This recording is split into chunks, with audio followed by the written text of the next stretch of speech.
What's good, everybody? You already know it's the Kid Face. It's another episode of the Boardroom interview. I'm here with a long-time friend, Briscoe. What's up, man? What's happening, big dog? Hey, I've been waiting for this conversation. Yeah, we have a lot of heated discussions. Man. So I know this is gonna be a very interesting interview. I'm trying. Can you let the people know where you from first? What you do, where you at, how you get there? I'm from the earth, for one. I'm from the earth. Now I tell people that because I was a military kid. I traveled a lot growing up, but most of my music roots are from Virginia Beach, Norfolk, in that area, 757. Shout out to the whole Hampton Roads.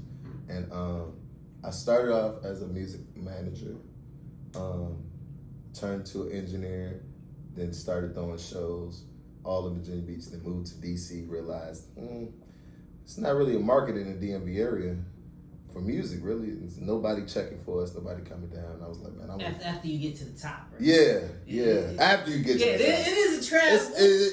You come back down once, you know.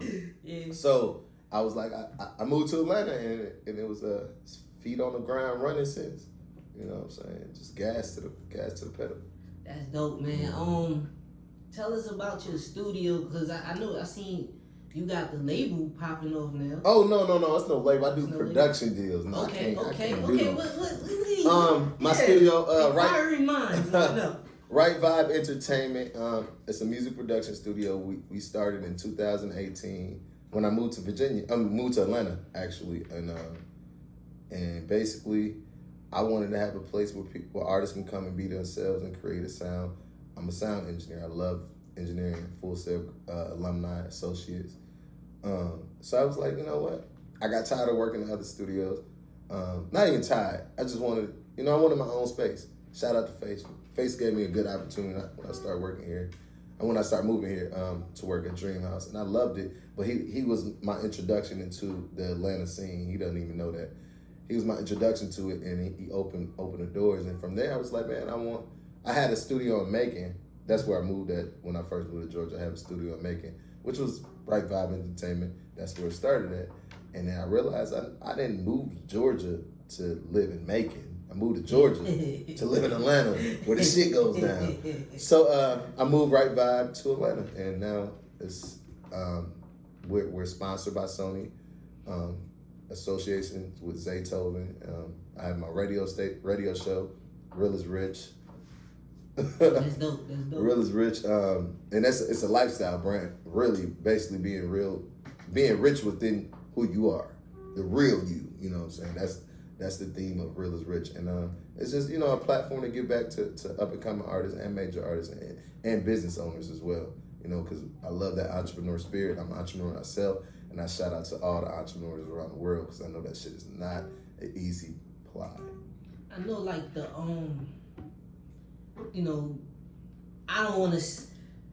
No, I guess everybody has their own different experiences, but I would like to know, like, your transition from Virginia music scene to Atlanta.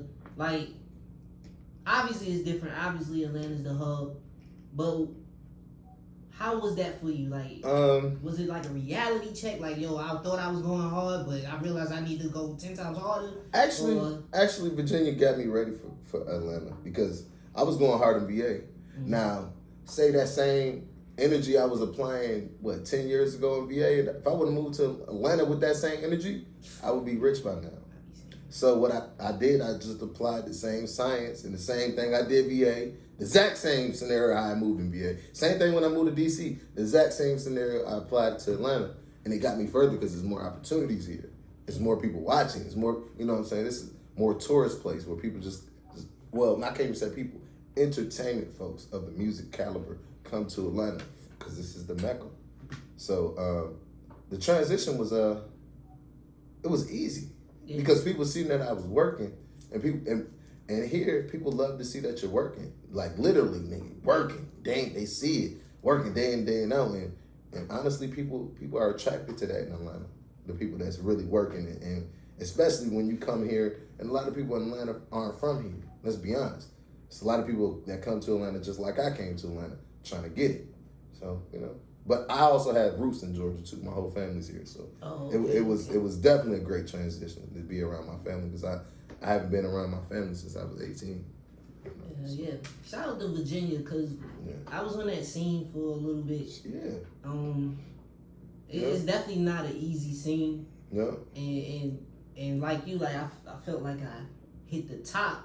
Yeah. You know, when you got radio, the biggest radio people right, and all that in your office, like it's nothing.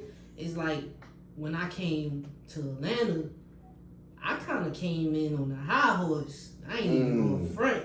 I was like, man, I feel know me. I kind of came in here on that too. I ain't gonna lie. I came in like, nigga, I done did this shit already, bro. I don't even understand who the fuck I with him. But I had to show him. I had to be humble about something. Yeah, you have to. Because you can't. You gotta start all over again. Yeah, and black people, we get offended when motherfucker don't know. Yeah. We like, nigga, you don't know. What you mean? What you mean? What do you mean? But it's not even that. You should really be like, man, okay, it's cool. You don't know. You about to find out. Mm-hmm. You about to find out. And that's what more so. I don't talk too much face. I just work, man. Even the shit I've done in my career, I don't even like. People be like, yeah, remember you did? I'm like, oh yeah, I did do that. When I'm focused, I can't see what's on the side of me, what's behind me. When I'm locked into something, I'm going to find out about most of my accolades when I get older or really be able to celebrate it and bask in them because I'm not basking. I'm basking in what's ahead of me. I want what I'm going for. Like I made a post today, like, even though I moved to Atlanta, I'm coming back to Virginia Beach to get everything I left. I'm coming back to DC to get everything I left. And they think it's a joke. I'm coming back. I'm one of the realest people you will probably ever meet that be like, you know what? I'm going to do this. And get what? I'm going to do this shit. And people like, damn, you did that shit. Yeah, bro, because people say they're going to do shit so much and they don't do it. So it's like, man, and one of my biggest things, I don't like living with regrets. Mm-hmm. I don't want to be that 50-year-old nigga just mad and bitter. I didn't do what I want to do when I was 25, 30, 35, 40. You know what I'm saying? I don't want to be that nigga. I don't want to be the nigga working for somebody in retirement and my whole 20 years working for them, I hated it, but I'm retired. And guess what? I still got to go out here and get another job because that retirement check ain't shit. Thanks. You know, so why not turn your passion into profit? Mm-hmm. That's what this shit about. So being a music connoisseur, what is like some of the items that you need when you're in the studio, when you're locked in? What are some of the items you like to have to really lock you in? Some gas, some good gas. Martell. I like Martell. Martell cognac. If y'all don't never had Martell, go get some Martell. Get you off that Hennessy, man. I'm telling you, it's real grown man shit. Good vibes, of course. Some Lay's potato chips.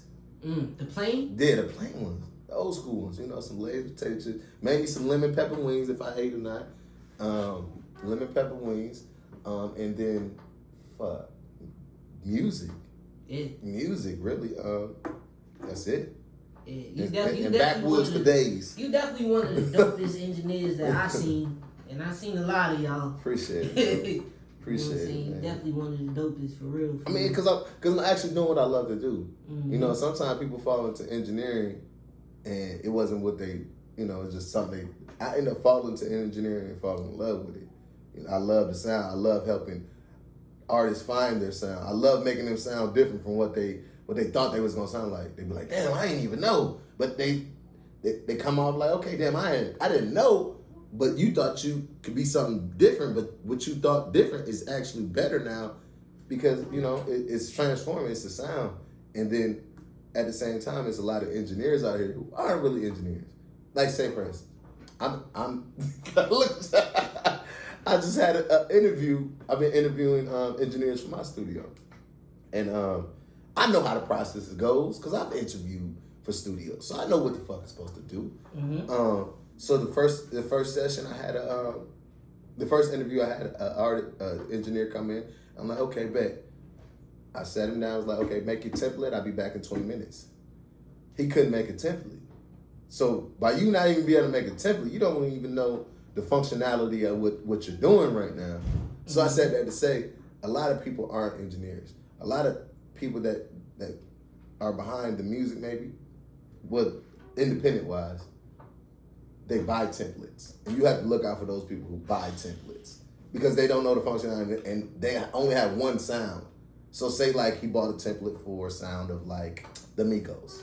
It's a template for the Migos right now. It's a template for Future right now too, and Tory Lanez. You bought their template, but you have somebody else come in like a singer. You can't use.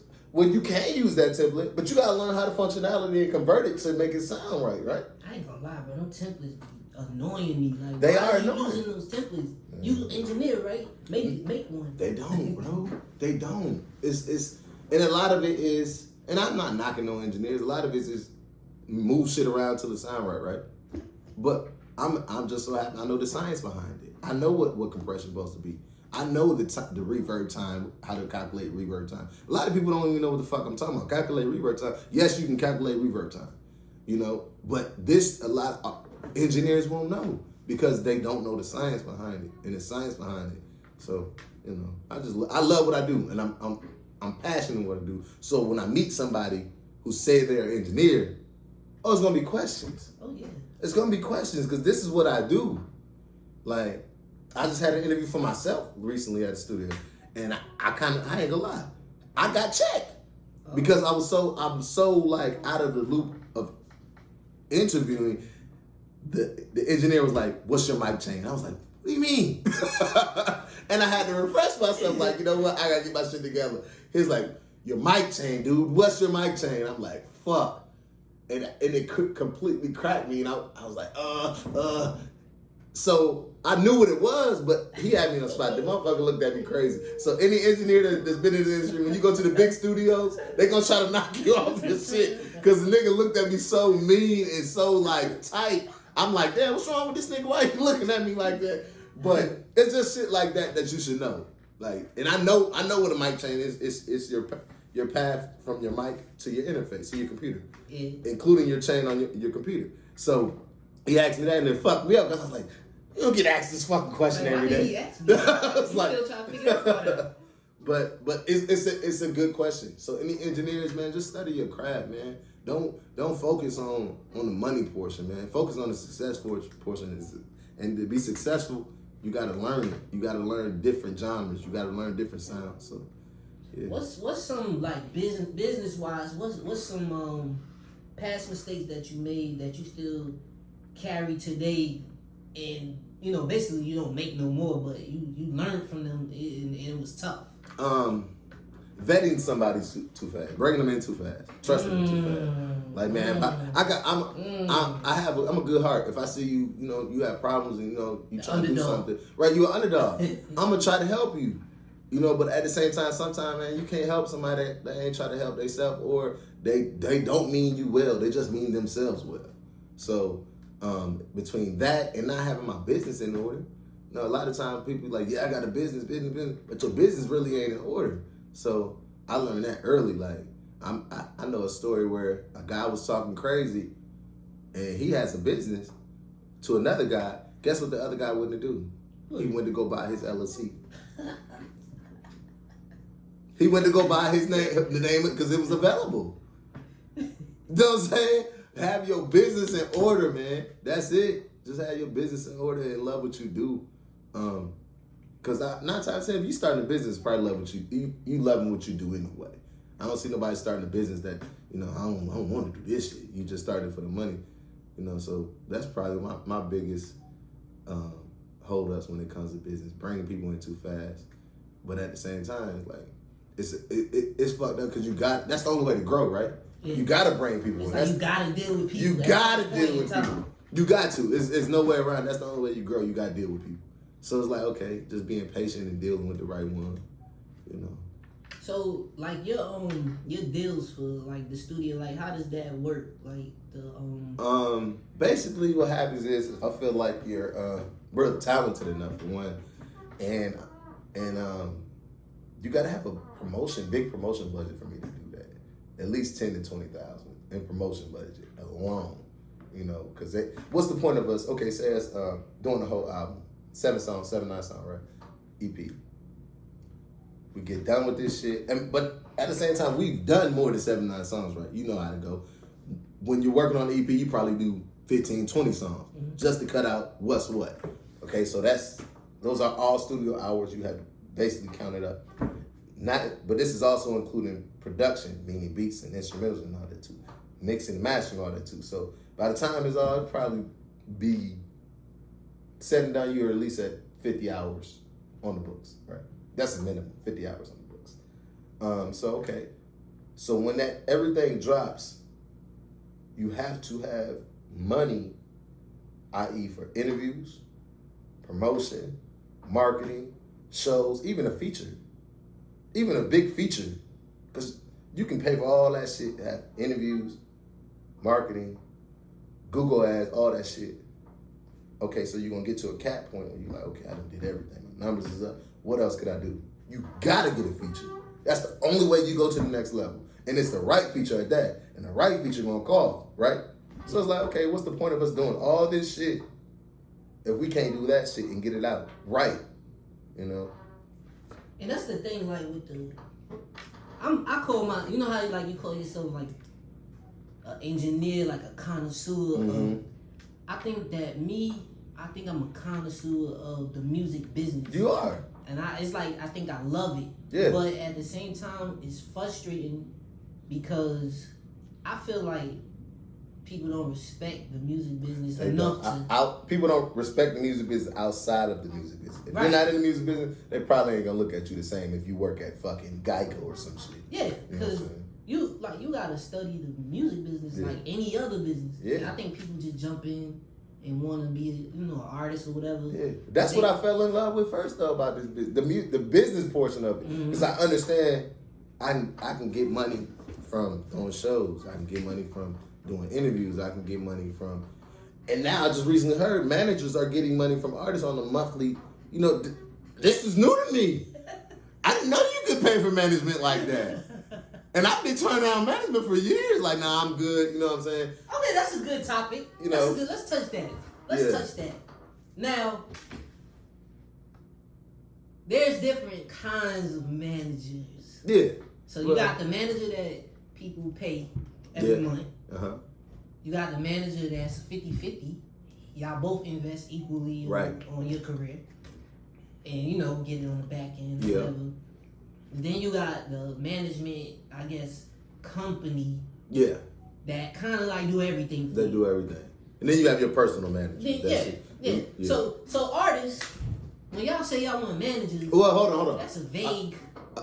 Let's separate this though. Before you jump there, let's separate managers and investors. Because a manager is not an investor. They're investing their time, but it's somehow financially they're not obligated unless it's in contract. Right, they're not obligated. Right. They're not obligated. Right. So I don't know artists, because like that man, it all depends on that manager how much finance they have, how much they believe. What's their network capability, everything. Yeah, because a lot of artists got broke managers. Yeah. And that's not always good either. So no, that's like, horrible. It's bad. That's horrible. Because broke managers can't get in the building with rich niggas. It's just not gonna happen. Right. So if you got a manager banking on $250, like you calling me about $250 every first of the month, but all you did was send me to a bunch of open mics. Am I really getting the fullness of my career?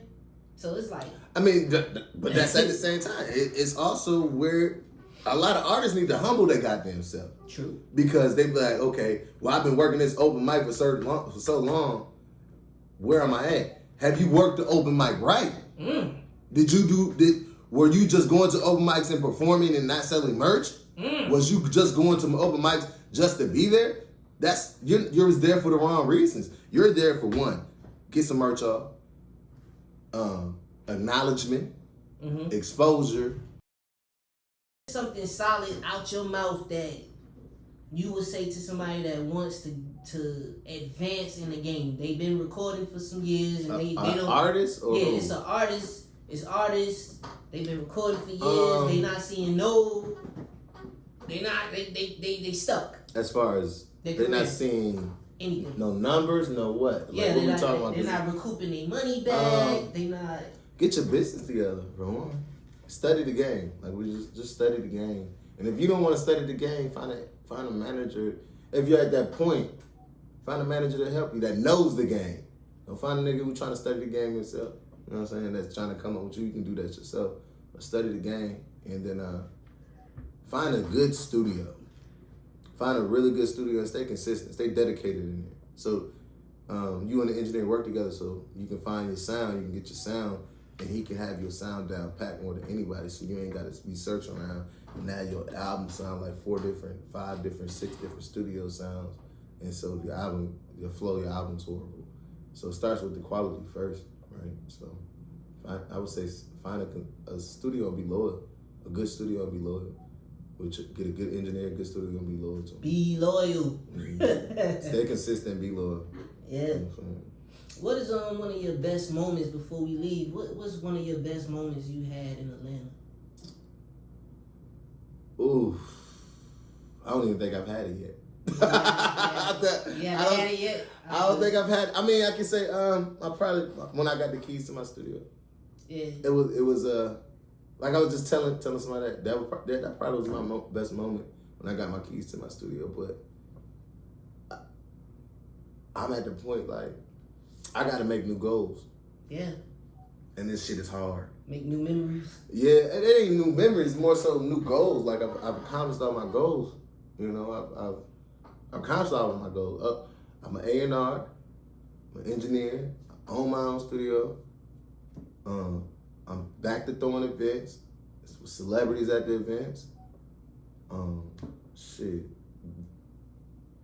Business-wise, I've accomplished all my goals. I've still had personal goals, of course, but I don't think those are ever gonna go away, the personal ones.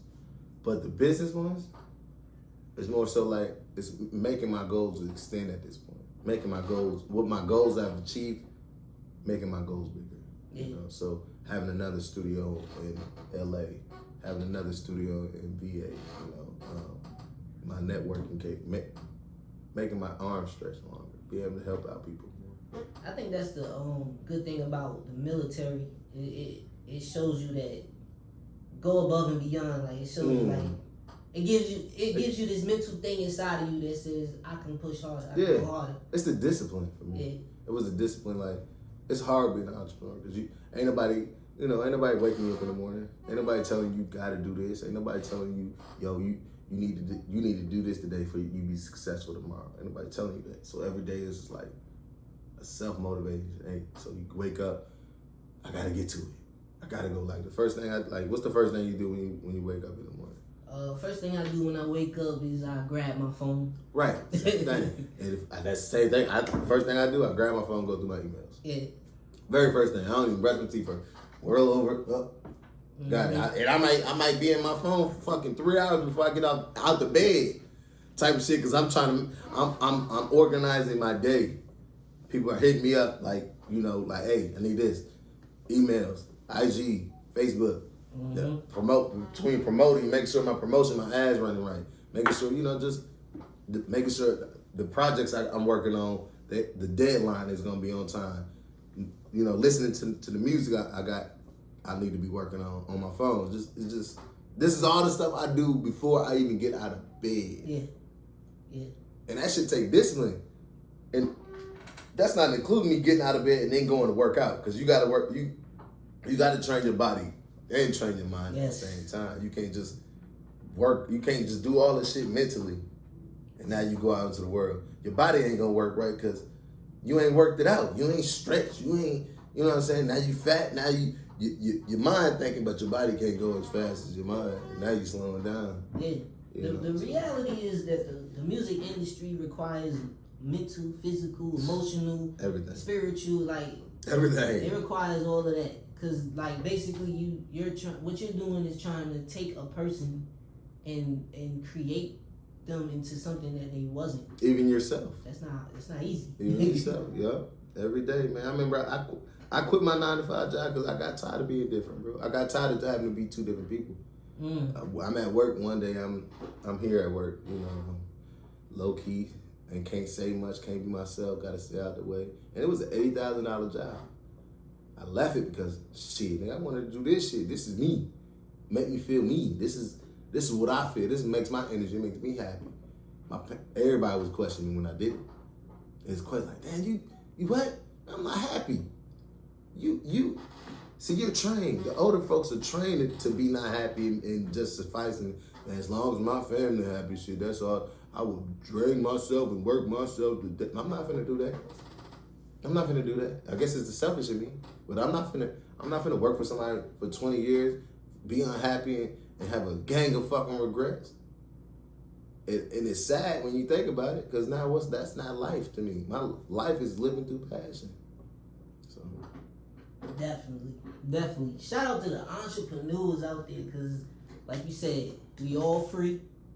But you know what I'm saying? In this ups and downs, you know what I'm saying? We spend a lot of money, we lose a lot of money. Well. So if y'all want to look at us and, and think it's all sugar and cream, shit. No. But you know, seeing is believing, man. Like my mother has yet to be in any of my shows. But my son came to one. He came to one show. The first one, he's old enough. He's 13 now. And man, to see his, I think that probably was my biggest moment now, bro.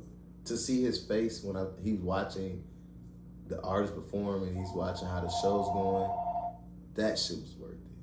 Yeah. Cause you know, with family, when you got kids, when you're in the music industry, you can't really, if you ain't got somebody mad at you for the time you spending away from them, you ain't doing it right. Yeah. If somebody ain't mad at you cause they can't get to you or spend time with you, you ain't doing it right. I think the beautiful part about it is, you know what? Shout out to the millennials. Yeah. You know what I'm saying? Because we are able to leave our kids with something that's ours, something that we worked hard for. And I love that a shit. A lot bro. of us ain't get that. You know, a lot of us ain't even get encouraged to even be an independent thinker. Nope. You know what I'm saying? So. And my daddy was a hustler now. Mm-hmm. He was a hustler. And that Pops gets to some money now. You know what I'm saying? But he never had the idea. Well, he said he had a concrete business back in the day, but if it went stale because remember the crash? What was that last crash we just went through? Like in 2005 or something like that. 9/11? No. It was before that. It was like 1995, something like that. It was a long, the market crash. Oh. But and I was like, Pop, why you ain't? He's like, man, I just, I ain't feel like dealing with it. I was like, man, but now you still working and you about to be 60 years old. You know what I'm saying? I mean, granted, you got one house and cars paid off, but you ain't got nothing to pass nobody but debts, really. Yeah, and they got like a little bit of years to live that freedom that we've been living for a decade now. And then you still damn near broke because that retirement check ain't doing nothing for real. You still got to go out there and hustle. So why not? Okay, if you do that, why not start your own business, man? And then, think about if you would have started your own business when you was young and in your prime, and built that bitch up for 20 years. You got something to pass your family. You started well, but somebody got to do it, right? Somebody got to do it. Somebody in your family got to do it. Break the curse. I feel like I'll take the role. Yeah. For my family, I'll take it. We got money in my family, but none of them got a business. It ain't nothing they can pass to their kids. You know what I'm saying? It ain't no brick and mortar they can pass to their kids. It ain't nothing tangible. So that's what it's about, passing something with an asset to your child instead of being liability, i.e. a car payment that you ain't paid off, i.e. a house that you still own. You ain't doing nothing but passing them bills. So. Yes, sir. So let the people know where they can find you at, man. Man, you can find me on IG at RiteVibe ENT. You can find me on Facebook at RiteVibe ENT or Phresh Brisco, Phresh Brisco. You can also email me, www.ritevibent@gmail.com. You can also go on the website, www.ritevibent. Everything RiteVibe ENT. That's me. That's the vibes for me. Yeah. Right. Hey, thank you for coming by, man. This is a dope interview. I hope that everybody gets everything out of this. But thank you for stopping by, man. I know, always and forever. All right, y'all. Y'all already know what it is.